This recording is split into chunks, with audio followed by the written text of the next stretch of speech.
عزیز طلباء و طالبات، ہمارے آج کے لیکچر کا موضوع ہے اردو مثنوی کا آغاز و ارتقاء۔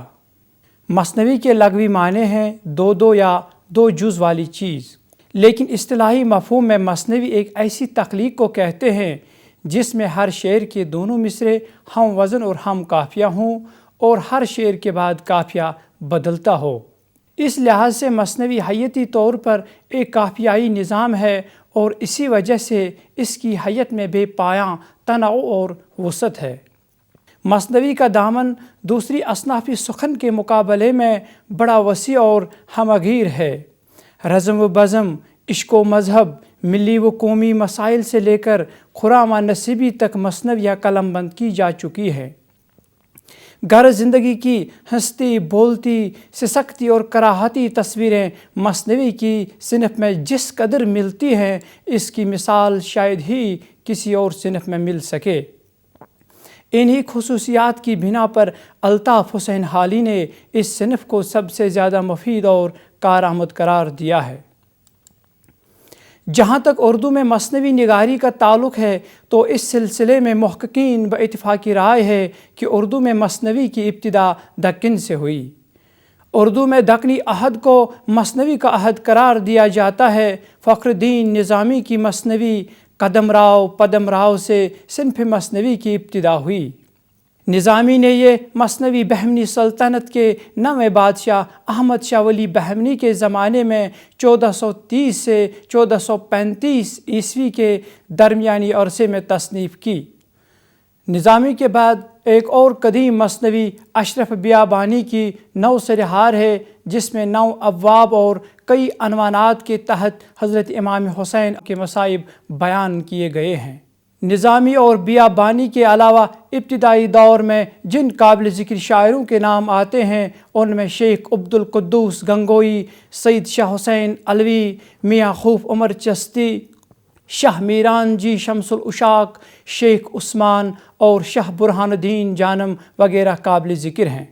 حضرت میران جی شمس العشاق کے رسائل خوش نامہ اور خوش نغز مثنوی کی حیت میں ہے۔ شیخ عثمان کی چتراولی، قطبین کی سرگھاوتی، شمس العشاق کے فرزند برہان الدین جانم کی تصنیف ارشاد نامہ، خوف عمر چشتی کی خوف ترنگ وغیرہ کہانی کا رنگ لیے ہوئے ہیں۔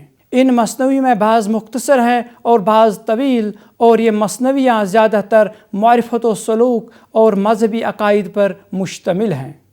بہرحال یہ دور اردو مثنوی نگاری کا عہد طفولیت ہی کہا جائے گا، لیکن اس بھیڑ میں نظامی کی مثنوی قدم راؤ پدم راؤ بلند و منفرد مقام کی حامل ہے۔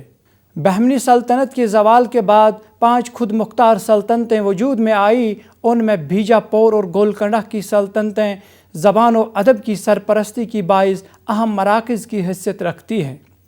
بیجاپور میں عادل شاہ ثانی اور گولکنڈہ میں محمد قلی قطب شاہ جیسے ادب نواز سلاطین کے ذوق کا ہی نتیجہ ہے کہ 2 مراکز اردو شاعری اور زبان کے ارتقاء کے لیے لازوال شہرت حاصل کر چکے ہیں۔ ان سلاطین نے اردو شاعری کی سرپرستی میں دل کھول کر حصہ لیا اور شاعروں کی ایک طویل فہرست اس دور میں تیار ہو گئی۔ اس زمانے میں شعراء کے جوش و خروش کی مثال دوسرے دور میں مشکل سے ہی ملے گی۔ فضا ایسی سازگار تھی کہ سینکڑوں خوشگو شعراء کی تربیت کا سامان خود بخود ہوتا چلا گیا۔ اردو میں جتنی مثنویاں دہلی اور لکھنؤ میں لکھی گئیں، اس سے کہیں گنا زیادہ مثنویاں صرف 100 سال کے عرصے میں دکن میں لکھی گئی۔ ان میں زیادہ تر قدیم فوق الفطری طرز کی داستانیں ضرور ہیں اور فارسی مثنویوں کے ترجموں کی صورت میں بھی ہیں، لیکن تبازات اور نئی مثنویاں بھی بہرحال ملتی ہیں اور ان کی تعداد بھی کم نہیں ہے۔ بیجاپور میں ابراہیم عادل شاہ کا ذوق حسن کاری معمولی درجے کا نہیں تھا۔ ابراہیم عادل شاہ خود ایک عالم، فاضل، ادیب، شاعر اور ماہر موسیقی تھا۔ ابراہیم عادل شاہ ثانی کی نورس سنگیت کے موضوع پر ایک غیر معمولی مثنوی ہے۔ ابراہیم عادل شاہ کے ہی دربار کا ایک شاعر عبدل نے ابراہیم نامہ لکھ کر نام کمایا۔ اس مثنوی کا موضوع خود بادشاہی وقت ہے اور اس مثنوی میں اس عہد کی معاشرتی زندگی کی جیتی جاگتی تصویریں پیش کی گئی ہیں۔ یہ عادل شاہی دور کی پہلی ادبی مثنوی ہے اور اس مثنوی نے مثنوی نگاری کا ایک معیار قائم کیا۔ بقول پروفیسر اشرف رفیع، کوٹ: ابراہیم نامہ عادل شاہی دور کی پہلی ادبی مثنوی ہے جس نے مثنوی نگاری کے لیے ایک معیار بنایا ہے، جس میں ادبی شان ہے۔ عبدل ہی وہ پہلا شاعر ہے جس نے عادل شاہی شاعروں کو ہندی اور فارسی کی خوبصورت امتزاج کی طرف توجہ دلائی۔ انکوٹ۔ علم و ادب کی روایت جو ابراہیم عادل شاہ ثانی کے دور میں پروان چڑھ رہی تھی، وہ سلطان محمد عادل شاہ کے دور میں ترقی کی نئی منزلوں کو چھونے لگی۔ عادل شاہی دور کے کئی اہم ترین شاعر مقیمی، صنعتی، رستمی، ملک خوشنود، حسن شوقی اور امین الدین ایلہ اسی بادشاہ کے دور سے تعلق رکھتے ہیں۔ اس دور کی سب سے اہم خصوصیت یہ ہے کہ فارسی اسلوب اور فارسی روایات کا اثر دکنی اردو کے ادبی سرمایے پر تیزی سے غالب ہونے لگا۔ ہندی روایات اور الفاظ کا استعمال آہستہ آہستہ کم ہونے لگا، لیکن تخلیقی اعتبار سے شاعروں میں پختگی کے آثار نمایاں ہیں۔ مقیمی کی مثنوی چندر بدن و مہیار دکنی ادب میں ایک خاص درجہ رکھتی ہے۔ اس میں دکن کی ایک لازوال عشقیہ داستان کو منظوم پیرائے میں پیش کیا گیا ہے۔ کمال خان رستمی عادل شاہی دور کا ایک باکمال شاعر تھا۔ کھاور نامہ ان کا ایک زبردست کارنامہ ہے۔ یہ ابن حسام کی فارسی مثنوی کھاوران نامہ کا ترجمہ ہے جو انہوں نے قطب شاہ کی بیوی خدیجہ خاتون کی فرمائش پر کیا۔ یہ اس کا آزاد ترجمہ نہیں ہے، اس لیے کہ رستمی نے کھاور نامہ کو ایک نئے ڈھنگ سے پیش کیا۔ کھاور نامہ ایک ضخیم رزمیہ مثنوی ہے جو 24,000 اشعار پر مشتمل ہے، لیکن ضخیم ہونے کے باوجود اس کا تسلسل اور ربط برابر قائم رہا ہے۔ یہ ایک فرضی داستان ہے جس میں حضرت علی کے کارناموں کو سراہا گیا ہے۔ ملک خوشنود عادل شاہی دور کا ایک اور اہم شاعر ہے۔ انہوں نے سلطان محمد عادل شاہ ثانی کی فرمائش پر ایک مثنوی جنت سنگار لکھی جس میں بہرام گور کی داستان کو پیش کیا گیا ہے۔ صنعتی بھی اسی دور کا شاعر ہے۔ انہوں نے قصہ بے نظیر کے نام سے ایک مثنوی لکھی۔ صنعتی نے اس مثنوی میں حضرت تمیم انصاری صحابی کے حیرت انگیز اور عجیب و غریب واقعات کو پیش کیا ہے۔ اسلوب کے اعتبار سے یہ مثنوی دکن کی اہم مثنوی خیال کی جاتی ہے۔ اسی دور کی ایک اہم رزمیہ مثنوی نصرتی کی علی نامہ ہے، جسے اپنے عہد کی سیاسی جنگوں کا تاریخی معرکہ بھی کہا جا سکتا ہے۔ اس میں علی، عادل شاہ ثانی، شیواجی اور مغلوں کی باہمی معرکہ آرائی کی کامیاب تصویر کشی ملتی ہے۔ اسی طرح انہوں نے گلشن عشق کے نام سے ایک عشقیہ مثنوی لکھی۔ اس مثنوی میں داستانی عشق کے ساتھ ساتھ اس دور کے تہذیب و معاشرت کی تصویر بھی سامنے آتی ہے۔ عادل شاہی دور سے وابستہ ایک اور شاعر ہاشمی ہے۔ انہوں نے مشہور مثنوی یوسف زلیخا تصنیف کی۔ عشق اس مثنوی کا بنیادی موضوع ہے۔ یہ 5100 اشعار پر مشتمل مثنوی ہے اور ہاشمی کی غیر معمولی شاعرانہ صلاحیتوں کی آئینہ دار ہے۔ مختصر طور پر کہا جا سکتا ہے کہ عادل شاہی دور نے اردو زبان و ادب کے ارتقاء میں نمایاں رول ادا کیا ہے۔ قطب شاہی سلطنت کا بانی سلطان قلی قطب شاہ تھا، جس نے 1518 عیسوی میں اس سلطنت کی بنیاد ڈالی۔ اس بادشاہ کے دور میں فیروز، ملا خیالی اور محمود جیسے نامور شاعر موجود تھے۔ ان میں صرف فیروز کی ایک مثنوی بھرت نامہ ملتی ہے۔ اس مثنوی نے قطب شاہی شاعری کی روایت بنانے میں اہم رول ادا کیا ہے۔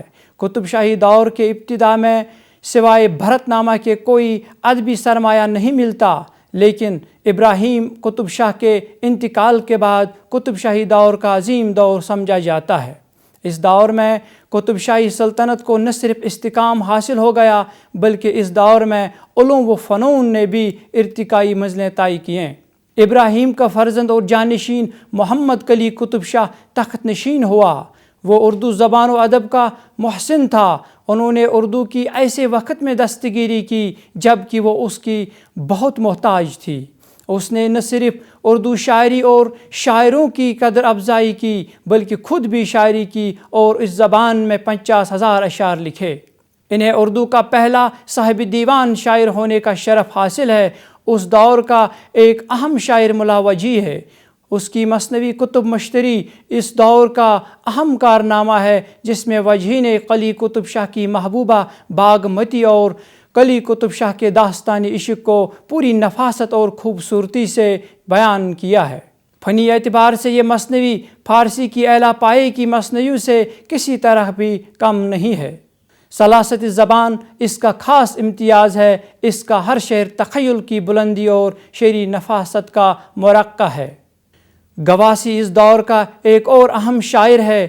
اس نے 3 مثنویاں مینا ستونتی، سیف الملوک بدیع الجمال اور طوطی نامہ لکھی ہیں۔ ان تینوں میں سیف الملوک بدیع الجمال کو سب سے زیادہ شہرت نصیب ہوئی۔ اس مثنوی کا قصہ الف لیلا سے ماخوذ ہے، جسے گواسی نے آزادانہ طور پر ڈال دیا ہے۔ ابن نشاطی بھی قطب شاہی دور کا باکمال شاعر گزرا ہے۔ اس کا اہم کارنامہ اس کی مثنوی پھول بن ہے، جس میں سادگی اور پرکاری ملتی ہے۔ یہ فارسی مثنوی بساطین کا ترجمہ ہے، لیکن اسلوبی نگارش کی وجہ سے دکنی مثنویوں میں اس کو ایک اہم مقام حاصل ہے۔ اس میں ابن نشاطی نے 39 صنعتیں استعمال کر کے اپنی فنکاری کا کمال دکھایا ہے۔ اس عہد کی دیگر مثنوی میں احمد جنیدی کی مثنوی ماہ پیکر طبعی کی بہرام و گل اندام قابل ذکر ہیں۔ بہرحال دکنی مثنویوں کی اہمیت نہ صرف ادبی اعتبار سے ہے، بلکہ لسانی اعتبار سے بھی ان کا مطالعہ کافی دلچسپ اور کارآمد ہے۔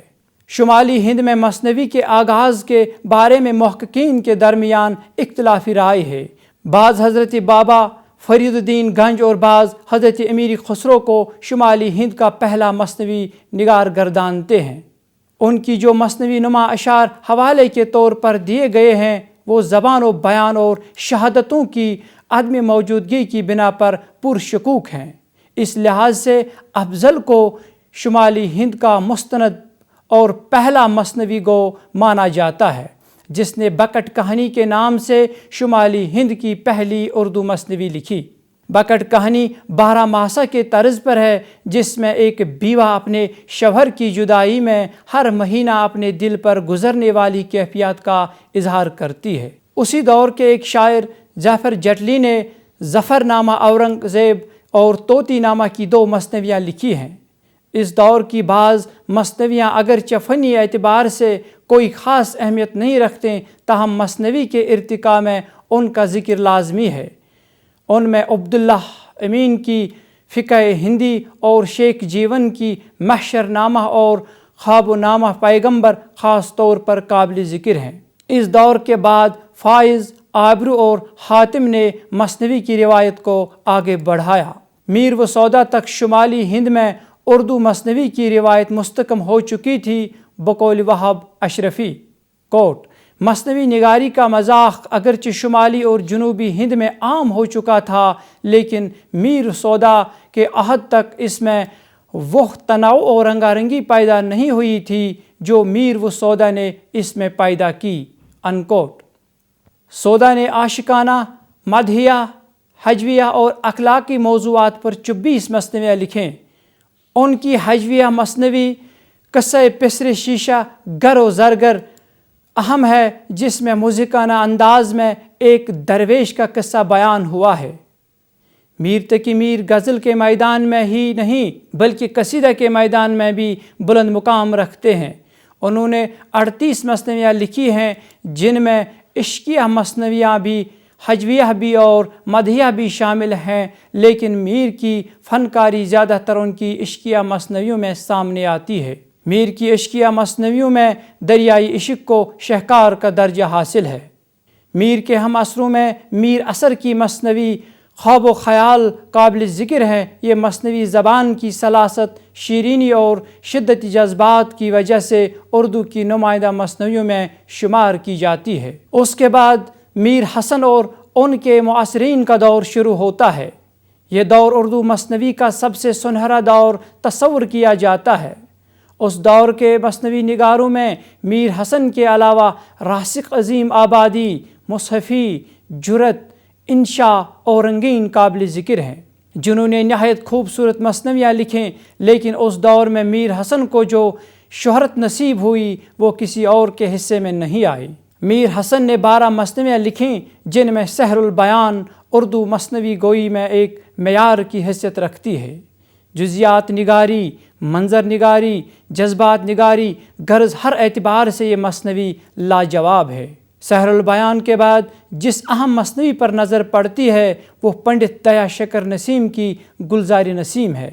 یہ مثنوی صناعی، حسن کاری، ستھری گفتگو، شکوہ الفاظ اور واقعہ نگاری کے تسلسل کی عمدہ مثال ہے۔ سحر البیان اور گلزار نسیم دونوں مثنویاں بعد کے مثنوی نگاروں کے لیے ایک معیار بن گئی اور ان کی تقلید میں کئی مثنویاں لکھی گئیں۔ آفتاب الدولہ کی مثنوی، طلسم الفت اور خود واجد علی شاہ کی مثنویاں اس طرح کی مثنویوں میں آتی ہیں، لیکن انہیں سحر البیان اور گلزار نسیم کے مقابلے پر نہیں رکھا جا سکتا۔ اس کے بعد شمالی ہند میں نواب مرزا شوق کی مثنویاں منفرد مقام رکھتی ہیں۔ انہوں نے 3 مثنویاں لکھی ہیں جن میں فریب عشق، بحر عشق اور زہر عشق شامل ہیں۔ ان میں زہر عشق کو سب سے زیادہ شہرت اور مقبولیت حاصل ہوئی۔ شوق کی یہ مثنوی نہ صرف عالم واقع کی وجہ سے بلکہ زبان و بیان کے اعتبار سے بھی لاجواب ہے اور اردو مثنوی کی تاریخ میں اپنے طرز کی واحد مثنوی ہے۔ اسی دور میں مومن خان مومن بطور مثنوی نگار کے بھی سامنے آتا ہے۔ انہوں نے کل 12 مثنویاں لکھیں جن میں قصہ غم اور قول غمین معروف مثنویاں ہیں۔ قدیم رنگ کی مثنوی کے آخری دور کے مثنوی نگاروں میں تسلیم، جلال، منیر شکوہ آبادی، امیر مینائی، محسن کاکوری، دھاگ دہلوی، شوق کدوائی اور طوطا رام شایاں وغیرہ کے نام آتے ہیں۔ اس کے بعد مثنوی جدید رنگ اختیار کر لیتی ہے۔ 1857 کے بعد انگریزی حکومت کے قیام سے شعر و ادب میں جو انقلاب رونما ہوا اس کو خوش آمدید کہنے والوں میں محمد حسین آزاد اور الطاف حسین حالی بہت نمایاں ہیں۔ آزاد اور حالی کی مثنویوں سے مثنوی نگاری کی نئی راہیں متعین ہوئیں اور نئے امکانات سامنے آئے۔ ان مثنویوں میں زندہ مسائل، وقت کے ابھرتے ہوئے تقاضوں اور دقیانوسی خیالات سے بغاوت جیسے مسائل کو سلیس، سادہ اور لطیف پیرائے میں بیان کیا گیا ہے۔ محمد حسین آزاد نے اردو شاعری کو نئی روایتوں اور نئی اقدار سے روشناس کرایا۔ ان کی مثنویوں میں الفاظی، مبالغہ آرائی اور ثنایا و بدایہ کی بہتات نہیں ہے۔ ان کی مثنویوں میں شب قدر کو زیادہ شہرت ملی۔ یہ مثنوی 115 اشعار پر مشتمل ہے جس میں آزاد نے مختلف پیشوں سے وابستہ افراد کی مصروفیات کا نقشہ کھینچا۔ آزاد نے اپنی مثنویوں میں فطرت نگاری، معاشرتی اصلاح، اخلاق کی درستگی اور قومی فلاح و بہبود پر زور دیا ہے۔ جدید رنگ کے مثنوی نگاروں میں حالی سب سے ممتاز حیثیت رکھتے ہیں۔ انہوں نے محمد حسین آزاد کے ساتھ انجمن پنجاب کے مشاعروں میں بڑھ چڑھ کر حصہ لیا۔ ان مشاعروں میں انہوں نے 4 مثنویاں برخرت، نشاط امید، حب وطن اور مناظر رحم و انصاف پڑھ کر کافی مقبولیت و شہرت حاصل کی۔ ان کی مثنویوں میں سادگی، خلوص، بے ساختگی اور درد مندی پائی جاتی ہے، اس لیے ان کے اشعار دل کو چھوتے ہیں۔ حالی نے مناجات بیوہ کے نام سے اپنی آخری مثنوی لکھی جو 744 اشعار پر مشتمل ہے۔ اس مثنوی میں حالی نے بیوہ کے حال زار کے جن پہلوؤں کا مشاہدہ کیا وہ معمولی تخیل والے شاعر کے بس کی بات نہیں۔ نئی رنگ کی مثنویوں میں شبلی نعمانی کی مثنوی صبح امید بھی اہمیت کی حامل ہے۔